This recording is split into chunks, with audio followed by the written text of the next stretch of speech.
प्रणाम। जय गुरुदेव।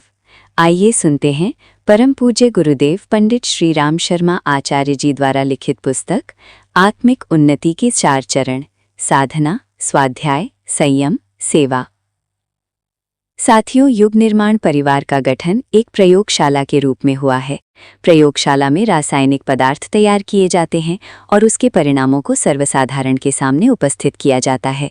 युग निर्माण परिवार का गठन एक पाठशाला के तरीके से हुआ है, जहां विद्यार्थी पढ़ाए जाते हैं और पढ़ लिख करके वे समाज के महत्वपूर्ण उत्तरदायित्वों को संभालते हैं।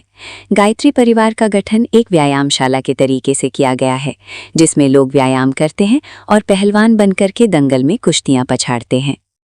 युग निर्माण परिवार का गठन नर्सरी के तरीके से किया गया है, जिसमें छोटे छोटे फलदार पौधे तैयार किए जाते हैं और यहाँ पैदा होने के बाद दूसरे बगीचों में भेज दिए जाते हैं, जहाँ बड़े बड़े उद्यान बगीचे बनकर तैयार होते हैं। युग निर्माण परिवार का गठन एक कृषि फार्म के तरीके से हुआ है। कृषि फार्म में छोटे छोटे प्रयोग गन्ने के, सोयाबीन के, अमुक के तमुक के किए जाते हैं और उसके जो निष्कर्ष निकलते हैं वो सब लोगों को मालूम पड़ते हैं और उसी आधार पर वे अपने अपने कृषि कार्य को आरंभ करते हैं। व्यक्तियों के निर्माण की एक प्रयोगशाला के रूप में, पाठशाला के रूप में, व्यायामशाला के रूप में, नर्सरी और कृषि फार्म के रूप में युग निर्माण परिवार का गठन किया गया। हम चाहते हैं कि व्यक्ति बदल जाएं और ऊंचा उठें, क्योंकि हम समाज को ऊंचा उठाना चाहते हैं, समुन्नत बनाना चाहते हैं। आखिर समाज है क्या? समाज व्यक्तियों का समूह मात्र है। व्यक्ति जैसे होंगे वैसा ही तो समाज बनेगा। समाज कोई अलग चीज नहीं है, वरन व्यक्तियों के समूह का नाम है। इसलिए व्यक्तियों को श्रेष्ठ बनाने का मतलब है समय को अच्छा बनाना, और समय को अच्छा बनाने का मतलब है युग के प्रवाह को बदल देना। युग का प्रवाह बदल देना अर्थात समाज को बदल देना, समाज को बदल देना अर्थात व्यक्तियों को बदल देना।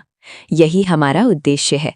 इसी क्रियाकलाप के लिए और इसी परिवर्तन के लिए हम लगे हुए हैं। और युग परिवर्तन का जो नारा लगाते हैं, उसका मतलब ही यह है कि हम युग बदलेंगे, समाज बदलेंगे और व्यक्ति बदलेंगे।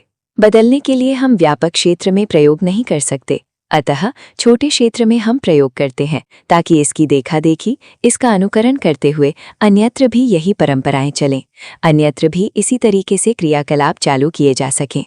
बाहर की परिस्थितियां मन की स्थिति के ऊपर निर्भर हैं। मन जैसा ही हमारा होता है, परिस्थितियां उसी के अनुरूप बननी शुरू हो जाती हैं।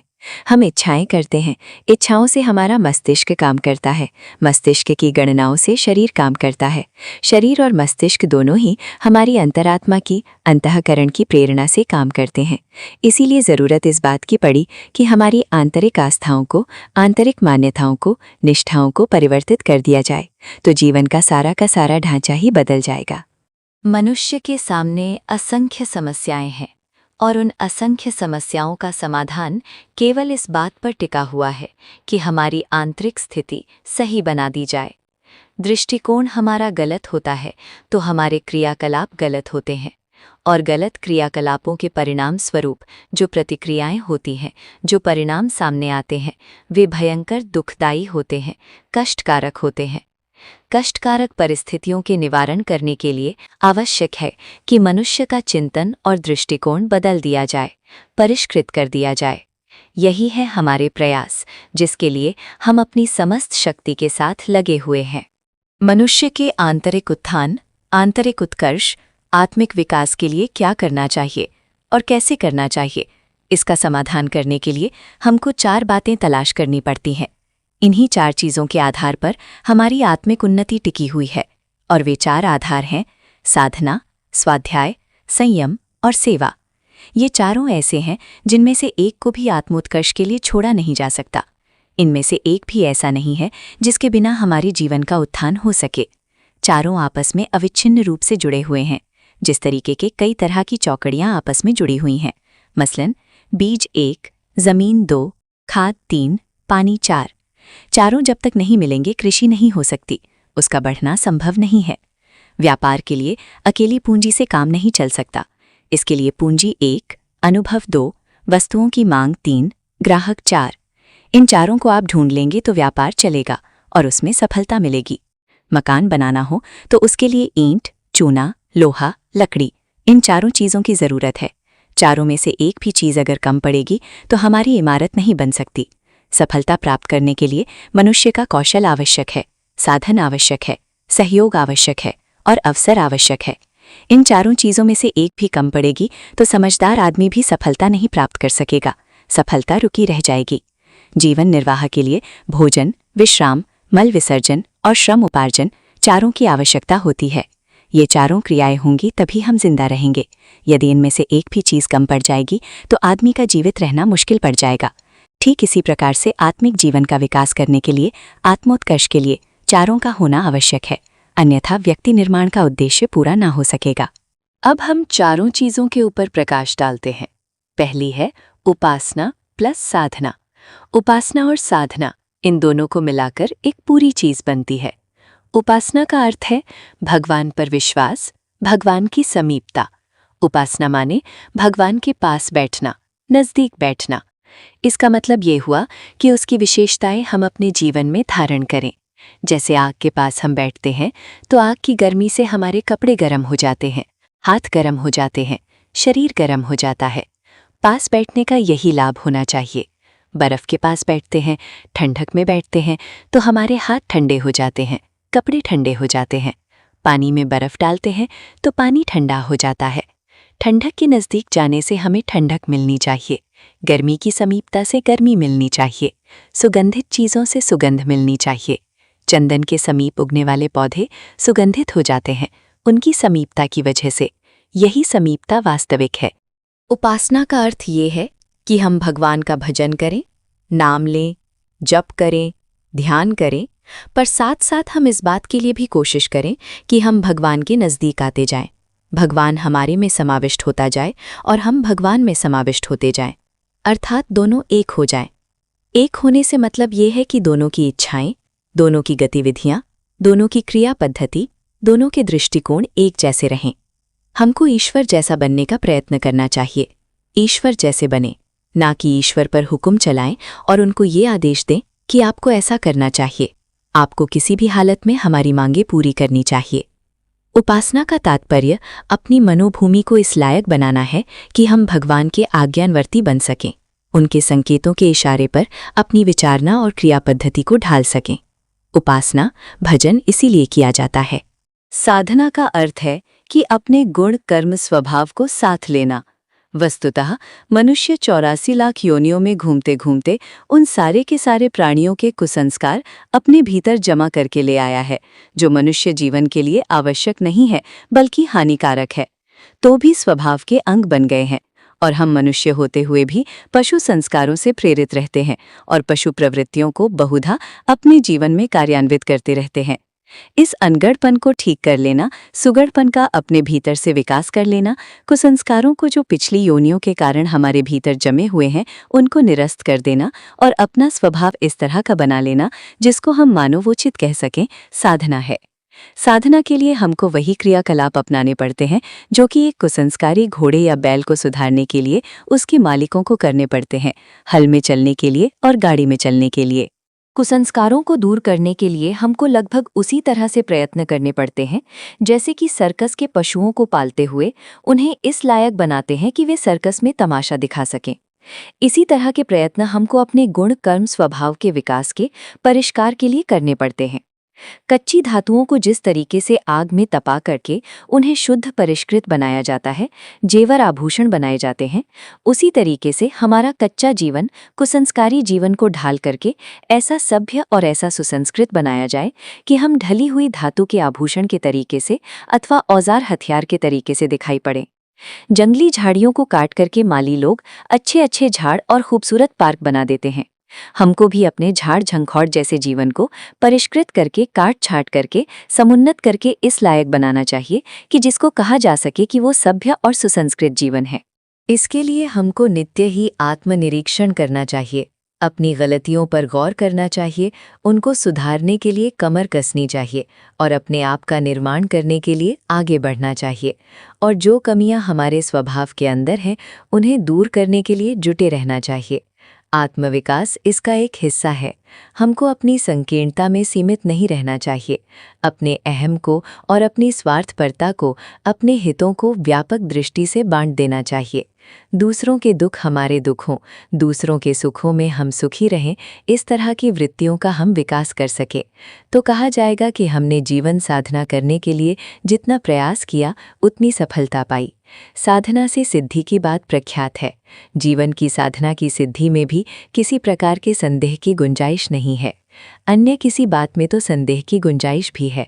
देवी देवताओं की उपासना करने पर हमको फल मिले न मिले कह नहीं सकते, लेकिन जीवन की साधना करने का परिणाम निश्चित रूप से भौतिक और आध्यात्मिक दोनों ही जीवनों में लाभ के रूप में देखा जा सकता है। ये साधना के बारे में निवेदन किया गया। दूसरा है स्वाध्याय। मन की मलिनता को धोने के लिए स्वाध्याय अति आवश्यक है। दृष्टिकोण और विचार प्रायः वहीं जमे रहते हैं हमारे मस्तिष्क में, जो कि बहुत दिनों से पारिवारिक और अपने मित्रों के सानिध्य में हमने सीखे और जाने। अब हमको श्रेष्ठ विचार अपने भीतर धारण करने के लिए श्रेष्ठ पुरुषों का सत्संग करना चाहिए। चारों ओर हम जिस वातावरण से घिरे हुए हैं वो हमको नीचे की ओर गिराता है। पानी का स्वभाव नीचे गिरने की तरफ होता है।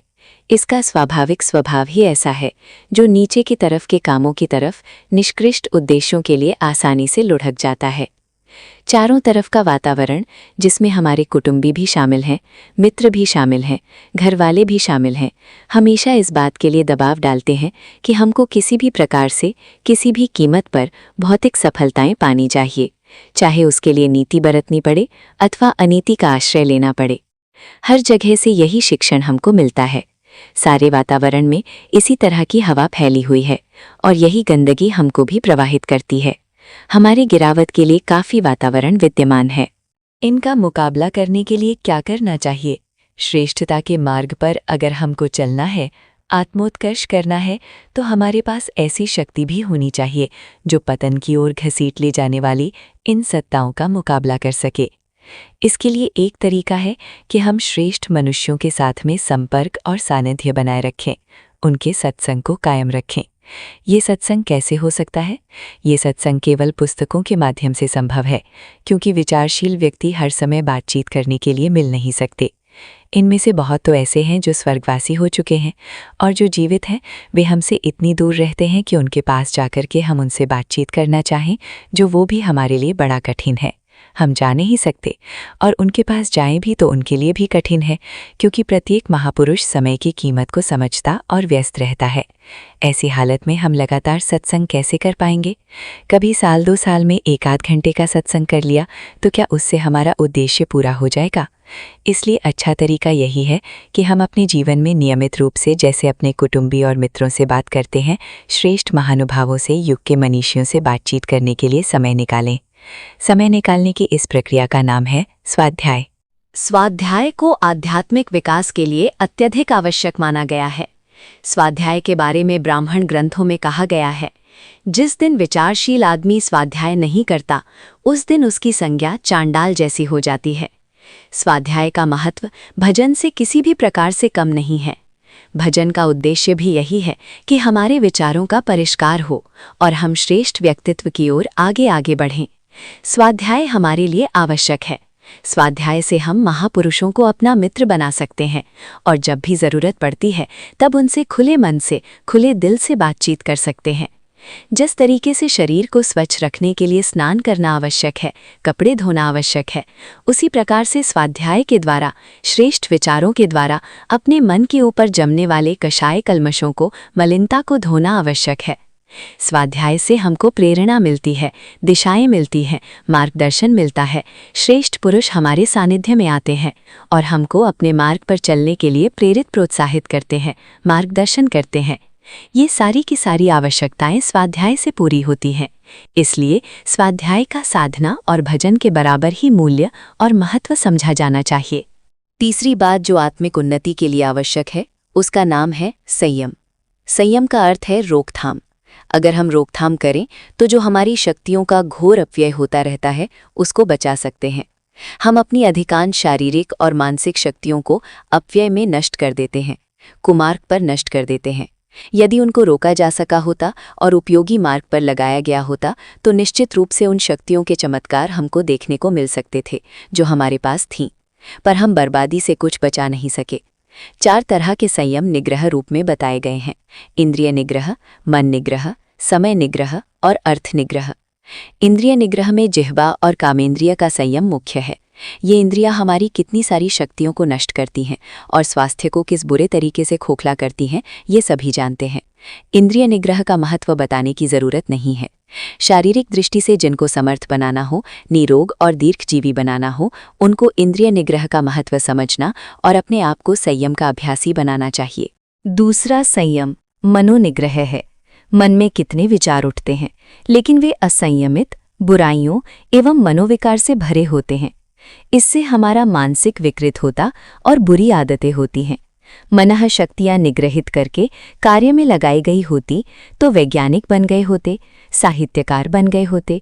जिस भी कार्य में मन लगाया होता, सफलता की उच्च श्रेणी तक जा पहुंचे होते। पर अस्त व्यस्त मन के कारण से सफलता संभव न हो सकी। मनोनिग्रह करके एकाग्रता की शक्ति और एक दिशा में चलने की सामर्थ्य प्राप्त कर सके तो उससे हमारी सफलताओं का द्वार खुल सकता है। तीसरा है समय निग्रह। समय को आलस्य और प्रमाद में पड़े बर्बाद करते रहते हैं। योजनाबद्ध कार्य नहीं करते। जब आया मनमर्जी से काम कर लिया, नहीं हुआ तो नहीं किया। इससे अस्त व्यस्तता में हमारा जीवन नष्ट हो जाता है। जबकि समय का थोड़ा सा भी उपयोग करते तो कितना लाभ उठा सकते थे।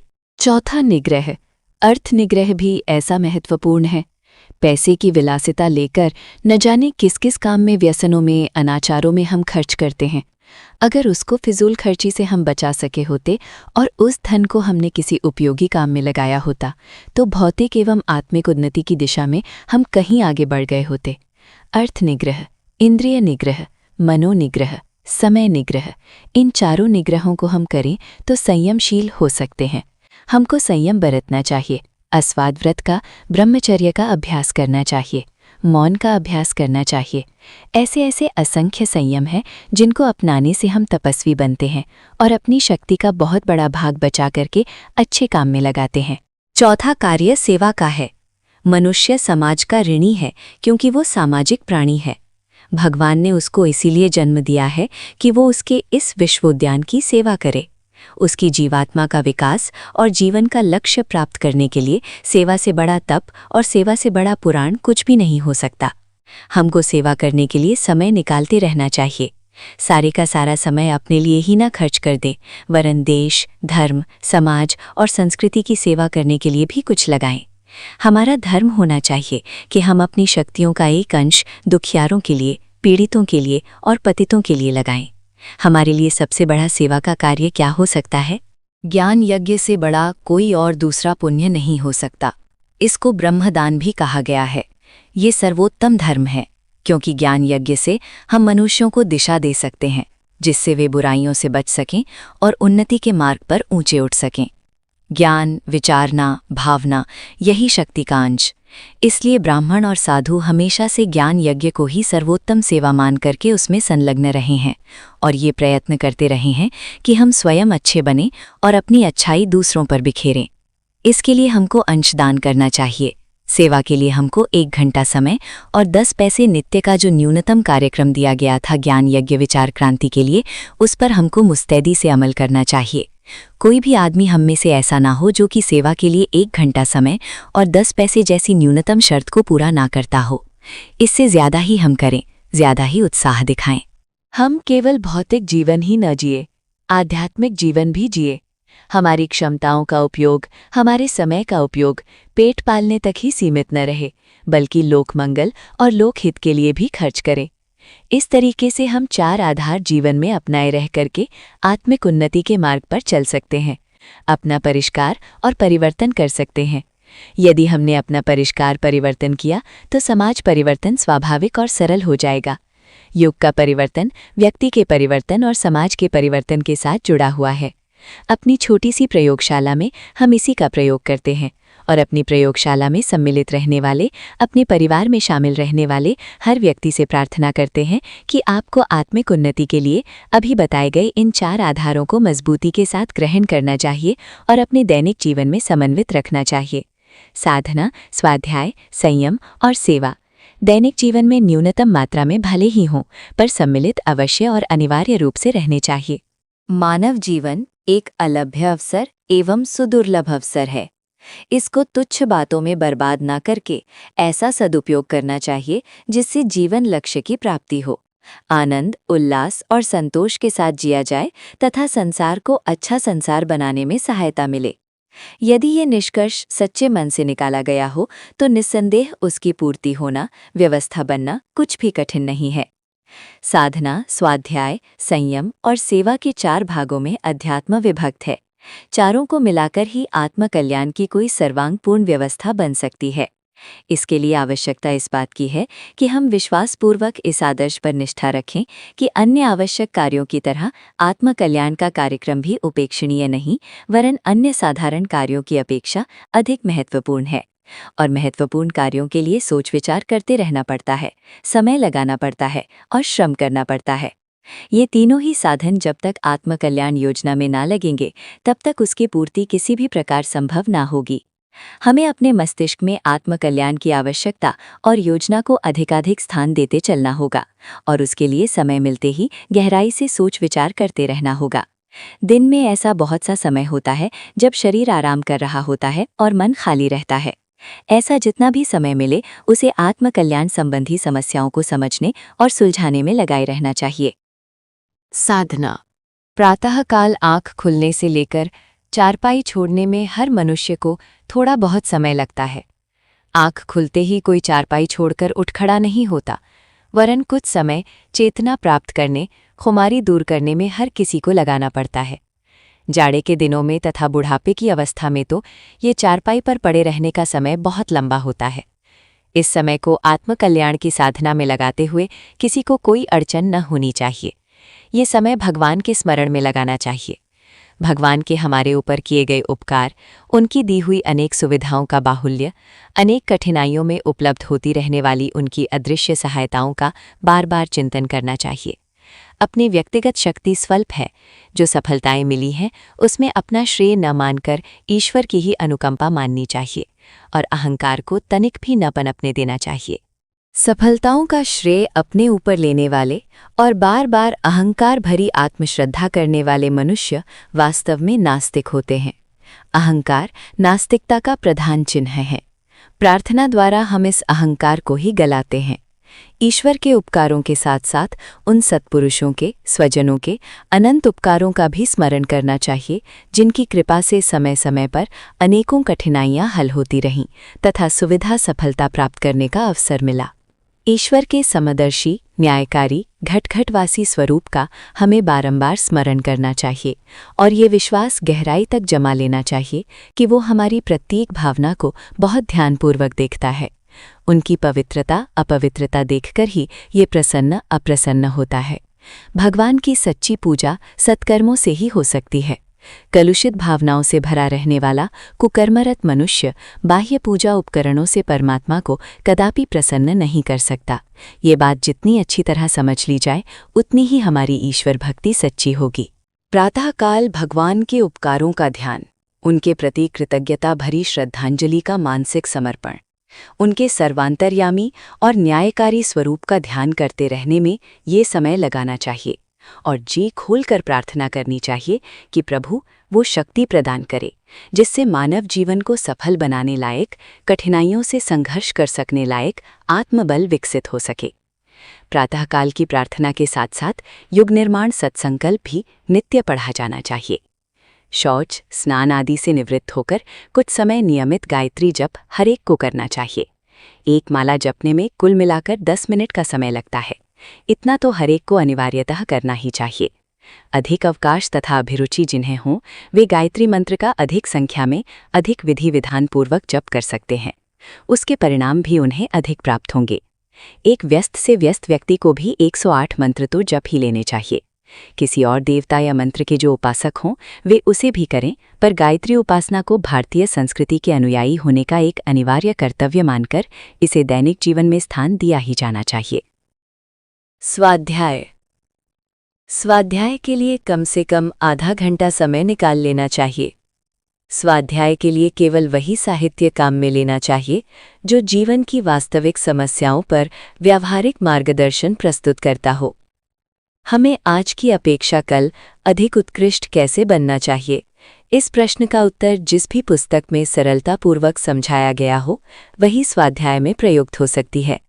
प्राचीन ग्रंथों के मोह में किन्हीं कथा पुराणों का एवं अत्यंत दुरूह आध्यात्मिक ग्रंथों का पाठ करते रहना स्वाध्याय की चिन्ह पूजा मात्र है। उनसे स्वाध्याय की आवश्यकता की पूर्ति नहीं हो सकती। अपने स्वजनों की स्वाध्याय आवश्यकता की पूर्ति की पूरी जिम्मेदारी अखंड ज्योति ने अपने कंधों पर ली है। जैसे मधुमक्खी दूर दूर से पुष्पों का पराग एकत्रित करती है और उसे मधुर रस देकर गुणवान शहद के रूप में प्रस्तुत करती है, उसी प्रकार अपने पाठकों की दैनिक स्वाध्याय की आवश्यकता को पूर्ण करते रहने के लिए अखंड ज्योति के पृष्ठों पर अत्यंत सारगर्भित पुण्य सामग्री प्रस्तुत होती रहेगी। अब सरसरी दृष्टि से अखंड ज्योति न पढ़ी जानी चाहिए, वरन प्रतिदिन आधा घंटा ये सोचकर उसे पढ़ना चाहिए कि इन पृष्ठों के लेखक को समीप बैठा मानकर उसके साथ सत्संग करते हुए अनेक धर्म ग्रंथों का सार मधुर मधु के रूप में प्राप्त किया जा रहा है। संयम। संयम की योजना रात को सोते समय बनानी चाहिए। चारपाई पर पड़ते ही तुरंत नींद किसी को नहीं आ जाती, कुछ समय सोने में जरूर लगता है। इस समय को संयम योजना बनाने में लगाना चाहिए। अपनी शारीरिक, मानसिक शक्तियों और संपदाओं का अनावश्यक रूप से जहां अपव्यय हो रहा हो, वहां से उसे रोककर आत्मिक प्रयोजनों में लगाना संयम का उद्देश्य है। सोते समय दिन भर के कार्यक्रमों पर विचार करना चाहिए कि आज हमारा कितना शरीर बल, कितना बुद्धि बल, कितना धन व्यय जीवन निर्वाह के लौकिक कार्यों में लगा। क्या इसमें से कुछ समय, श्रम और धन बचाया जा सकता था?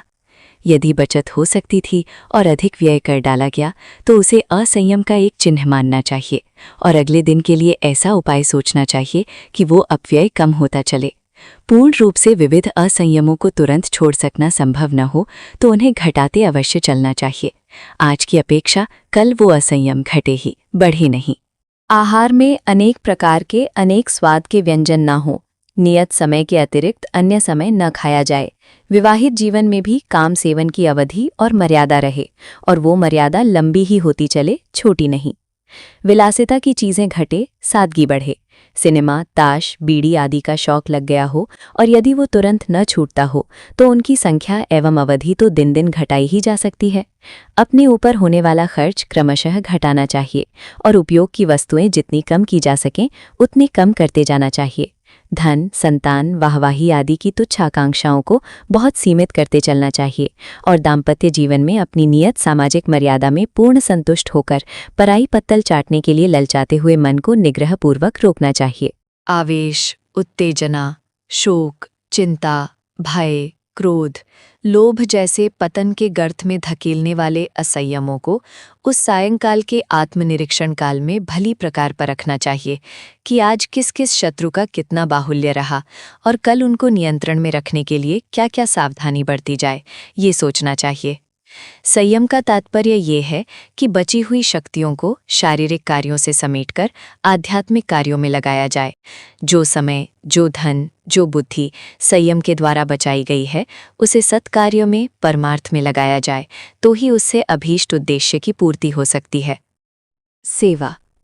सेवा का अर्थ है किसी आत्मा का स्तर ऊंचा उठाना। किसी कष्ट पीड़ित को पैसा या सामान देने से सामयिक सहायता हो सकती है, पर आत्मा का कल्याण ज्ञानदान देकर उसके स्तर को ऊंचा उठाने में ही हो सकती है। इसीलिए सेवा को ही ज्ञान यज्ञ कहा जाता है। हम अपने लिए जिस प्रकार स्वाध्याय और सत्संग का साधन जुटाते हैं, उसी प्रकार दूसरों के लिए ये उपकार करने की कुछ न कुछ योजना नित्य बनानी चाहिए। इससे बड़ा पुण्य परमार्थ इस संसार में और कुछ नहीं हो सकता। ये कार्य अपने परिवार से ही आरंभ करना चाहिए। कोई सुविधा का ऐसा समय ढूंढना चाहिए जिसमें घर के अधिकांश व्यक्ति इकट्ठे हो सकें। इस समय एक पारिवारिक सत्संग प्रतिदिन चलाया जाए। 24 गायत्री मंत्रों का सब लोग मिलकर जप करें। माता के चित्र को धूप दीप से पूजन करें। युग निर्माण सत्संकल्प को एक पढ़ें, दूसरे दोहरावें। कोई भजन गाया जाए, फिर किसी उत्तम पुस्तक का अंश अथवा अखंड ज्योति का पृष्ठ पढ़कर सबको सुनाया जाए। परिवार में प्रतिदिन उत्पन्न होने वाली समस्याओं पर भी इस सत्संग में विचार विनिमय किया जाए। इस प्रकार सामूहिक उपासना एवं विचार गोष्ठी के रूप में ये सत्संग नियमित रूप से चला करे तो उसका प्रभाव सब लोगों के जीवन पर अवश्य पड़ेगा। और घर में सद्भाव, सद्विचार, सत्कर्म एवं सज्जनता की धर्म परंपरा बनी रहेगी। सद्विचारों के अभाव में ही कुबुद्धि उपजती और पनपती है।